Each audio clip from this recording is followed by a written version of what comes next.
본 말씀을 통해서 고난 속으로 전진하신 예수님이라는 제목으로 하나님의 말씀 증거하겠습니다.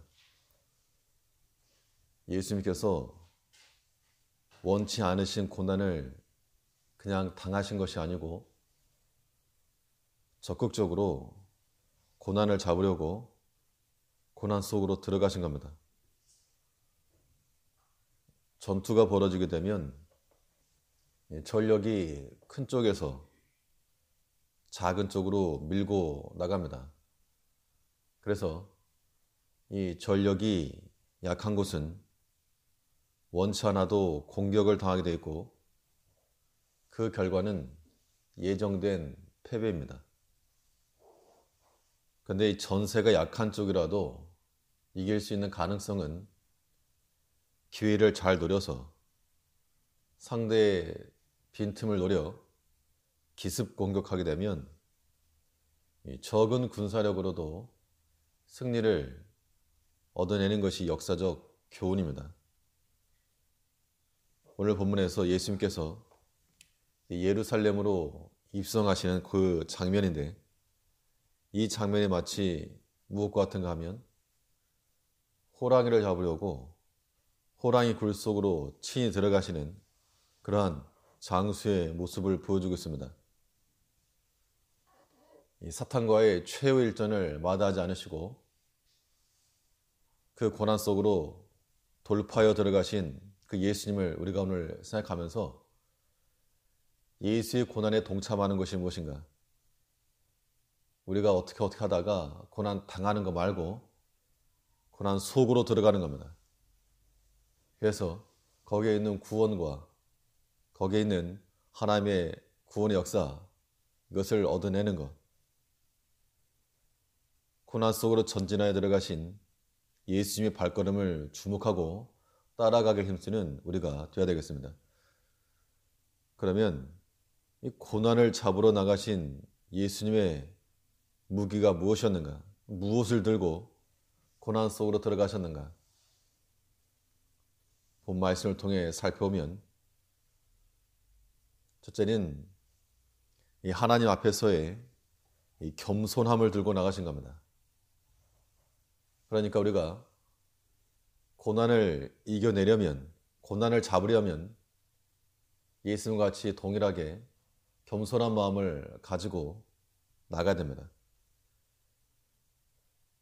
우리가 이 주의 일을 이룬다는 것이 거대한 목표나 혹은 어떤 가시적인 성과를 전제하는 것으로 아니고 하나님의 말씀에 겸손한 마음으로 온전히 순종하는 것에 있다는 겁니다.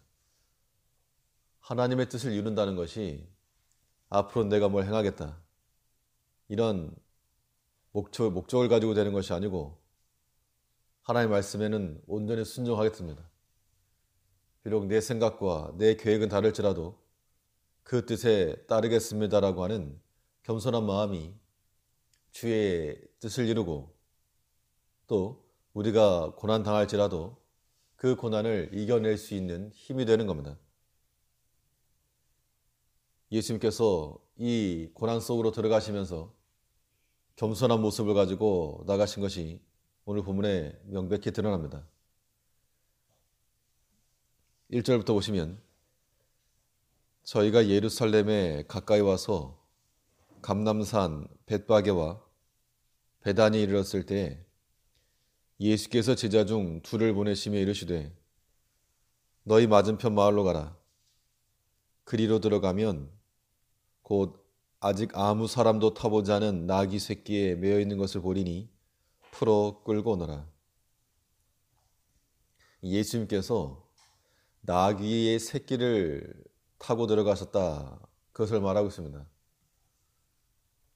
우리가 한 나라의 정상이 외교적 일정을 소화하게 되면 의전이라고 하는 것을 제대로 하지 않게 되면 문책을 당하기도 하고 큰 결례입니다.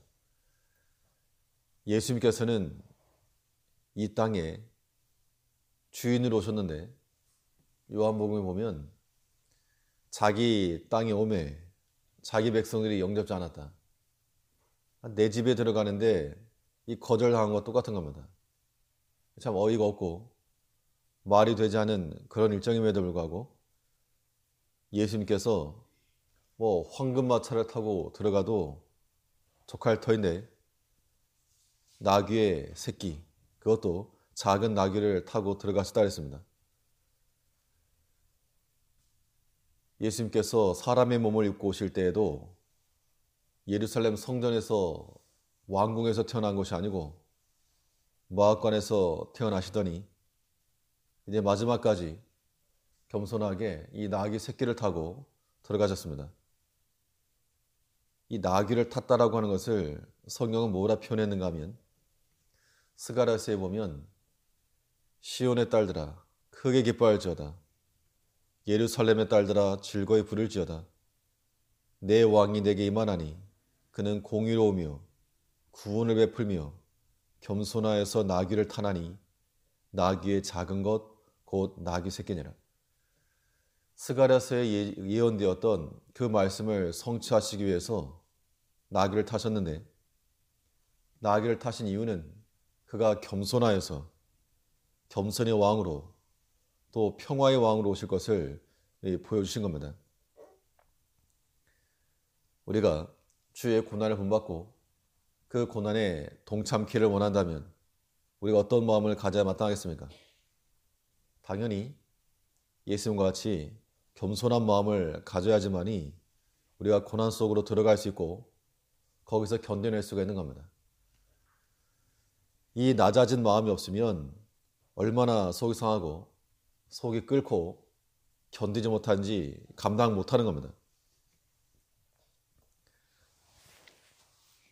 우리가 정당한 대우를 받지 못한다고 생각하면 분노가 일어나기 십상인데 예수님께서는 자기 땅에 자기 나라 백성들로부터 대적을 받으셨어도 끝까지 노하지 않으시고 하나님께서 맡기신 그 일을 이루기 위해서 마지막 일전까지 겸손함을 잃지 않으신 겁니다.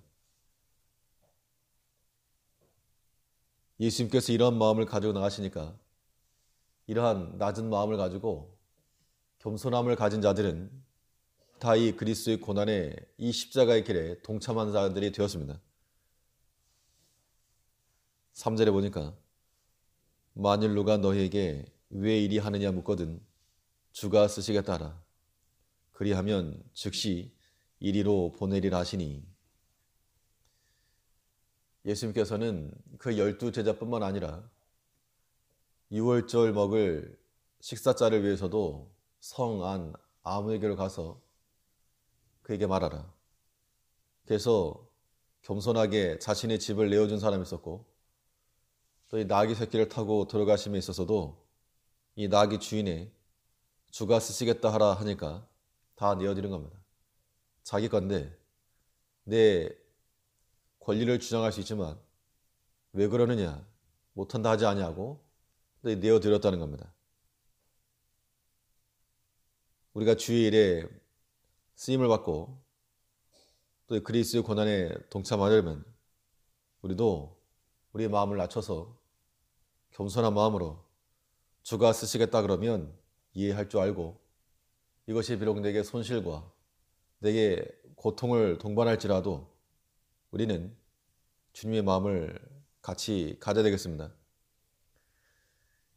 예수님께 나귀 새끼를 탔다. 그것도 작은 나귀. 볼품이 없는 겁니다. 사람이 어디 들어간다 그럴 때 고급 자동차를 타고 가는 경우하고 혹은 소형차를 타고 가는 경우하고 사람들의 시선이 보는 게 다르다는 겁니다. 어떻게 보면 예수님에 걸맞지 않은 만왕의 왕에 걸맞지 않는 그런 모습이었지만 예수님께서는 하나님 뜻을 이루시고 마귀를 때려잡고 이 고난 속으로 들어가시기 위해서 이 겸손함을 거절하지 않으시고 다 수용하신 겁니다.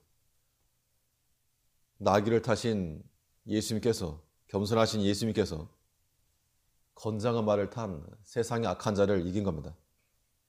이제 우리가 주를 생각함으로 낮은 것에 분노하지 않고 주와 함께 고난을 잡으러 고난을 치러 들어갈 수 있는 그런 영성을 갖는 우리가 되어야 되겠습니다. 또 예수님께서 고난 속으로 들어가시면서 무엇을 들고 나가셨는가? 둘째는 이 하나님 앞에서 찬송하는 무리들을 데리고 나가셨습니다. 찬송이라고 하는 것은 승전가예요, 승전가. 그러니까 이미 이겨놓고 싸우신 싸움입니다. 하나님의 군대는 하나님으로 승리하는 법을 경험하는 것이 되어야 되겠는데, 우리의 전략과 전술은 오직 하나님이십니다. 그러니까 하나님이 우리와 함께 하시면 이기는 것이요, 함께 하지 않으면 필패인 겁니다. 예수님께서 나귀를 타고 입성하실 때 귀인들과 대제사장들과 높은 자들이 그를 맞이했던 것이 아니고 도리어 주를 따라가던 어린 아이들 혹은 평범한 그런 사람들, 그런데 호산나 찬송하면서 따라오던 그들이 예수님을 맞았다는 겁니다. 예수님께서는 또 한편으로 이 예루살렘 입성함에 있어서 찬송하는 무리들을 대동하시고 들어가셨습니다. 8절을 보시면 많은 사람은 자기 겉옷과 다른 이들은 밭에서 벤 나뭇가지를 길에 펴며 앞에서 가고 뒤에서 따르는 자들이 소리 지르되 호산나 찬송하리로다. 주의 이름으로 오시리니여 찬송하리로다. 오는 우리 조상 다윗의 나라여 가장 높은 곳에서 호산나 하더라. 호산나 그러면 우리를 구원하소서라고 하는 뜻이 있는데, 대제사장들과 주를 대적하던 자들은 저들을 꾸짖어라 라고 예수님께 호통을 쳤지만, 예수님께서는 도리어 저들이 만일 잠잠하면 이 돌들이 일어나서 소리 지를 것이라. 그러면서 어린 아이들과 혹은 이 자랑할 것 없었던 이 많은 사람들의 찬송 소리와 함께 이 예루살렘 성으로 입성하신 겁니다.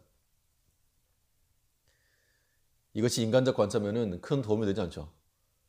도리어 서기관들이나 바리새인들이나 제사장들이 그와 함께 했다 그러면 더 큰 힘이 되고, 혹은 정치적으로 사람들과의 관계 속에서 이로움이 있었을지 모르지만 어떻게 보면 아무짝에도 도움이 될 것 같지 않은 어린 아이들과 혹은 부녀들과 혹은 평범한 사람들의 그 찬송 소리와 함께 예루살렘 성으로 들어가셨고, 거기서 예수님께서 구원의 역사를 이뤄나가신 겁니다. 이제 우리가 고난을 이겨내기 위해서, 고난 속으로 들어가기 위해서 무엇을 들고 나갈 것인가?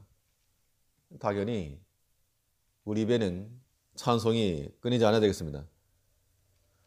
어떤 사람들 가운데는 말끝마다 욕이 붙어 나온 사람이 있습니다. 말끝마다. 하나의 습관이고 인격인데, 우리는 말끝마다 찬송이 붙어 나오는 그런 백성을 된다면, 우리가 말끝마다 욕하는 사람 옆에 있으면 얼마나 거북합니까? 듣기 싫고, 혹은 싫고. 반대로 우리가 말끝마다 찬송과 감사가 배었게 되면 우리 주변에서 누군가 그걸 듣고 겉으로는 말하지 않아도 속으로는 아마 좋은 평가를 할 거라는 겁니다. 그것이 복음 전파입니다. 이제 우리가 예수님의 고난에 동참키를 원하는 우리 모든 성도님들께서 예수님께서 작은 나귀 새끼라도 거절하지 않으시고 겸손한 마음으로 주의 뜻을 이루신 것 같이, 또 찬송하는 그런 약한 자들을 내리시고 큰 십자가의 길을 걸어가신 주님과 같이, 오늘도 여러 가지 큰 고통과 어려움이 있을지라도 우리 입에서 나오는 그 찬송 소리와 함께 찬송을 가지고 모든 고난을 다 때려잡고 이겨내고 주와 함께 고난받으며 또 우리 주님과 함께 영광 가운데 승리할 수 있는 한 날이 될 수 있도록 겸손한 마음으로 또 찬송하는 마음으로 살아가는 우리가 되어야 될 줄 압니다. 기도하겠습니다.